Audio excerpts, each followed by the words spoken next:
Ayan mga day, magkain na tayo mga day. Ayan, hindi maklaro.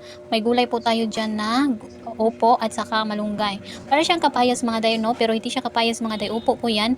Nabili ko yan ng tag, yung isa, yung malaki mga day ba, tag 69. Tapos, hindi alam ng pares ko na nagluto yung pamangkin ko ng ulam namin sa tanghalian. Tapos, nabili siya ng fried chicken. Akala niya, hindi kami nagluto.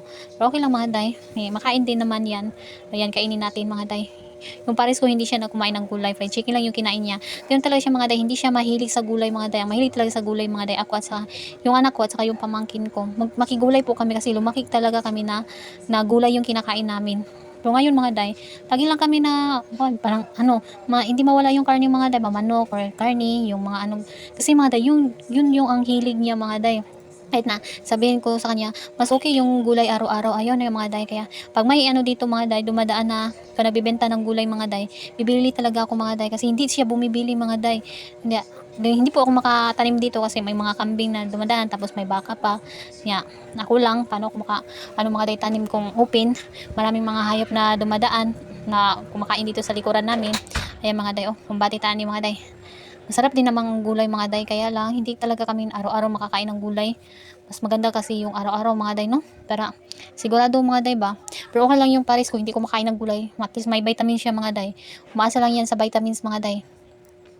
Pero ako, makakain taoy kay isud na makuan taoy. Pero kaluyan sa Ginoo mga day. Hindi kami nagkasakit mga day. Na kahit hindi kami araw-araw na kumakain ng gulay. Pero madalas namin kinakain yung isda. Isda yung ulam. Yung talaga yung pares ko ba, mahilig pag mag-video ako mga day, may talaga, may ilagay yan talaga sa harapan ko mga day. Parang inaano niya pa ako ba, inaasar niya ako. Alam niya na nagbi-video ako mga day. Lagyan talaga yung pan, parang makulit mga day. Uy, inaasar ako lagi nito mga day. Kaya, kain tayo. Yung anak ko, alis lang ngayon. Sila, masyal. Tapos ako mga day, wala. Kaya kain na tayo dito ng tanghalian man itong mga day, tapos malapit na itong mga day maubos. At may din kami dyan mga day ba, ice cream. Pero hindi ko man to mga day yung ice cream. Doon na sa Facebook ko to i-post mga day. Hindi ko na videohan. Okay lang mga day. Importante na may pang-upload ako.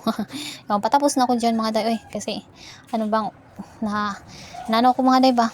Hindi ko tuloy-tuloy. Tapos may Rocky Road tayo na ice cream dyan. Ayan, kakain tayo. Sino pang kandiyan? Kain na tayo mga day. Huwag tayo mapagutom mga day. Sobrang init dito mga day, kaya nagpabili ako ng ice cream mga day. Lang yan, maliit lang yan kasi 4 lang kami. Pag malaki kasi, sobrahan na natin kain. Ayan ang inday. Pero akong hiningal, iba talaga yung mag-voice over kaysa ako mga day, no? Pag magsasalita rin ako habang kumakain mga day, parang hindi ako mabusog mga day. Kaya pinili ko na lang mag-voice over. Tapos, kailangan natin ding mag-voice over mga day kasi maingay kasi yung bahay. Yung cellphone ko ba, kurog ba? Kasi nilagay ko lang sa mga day ba?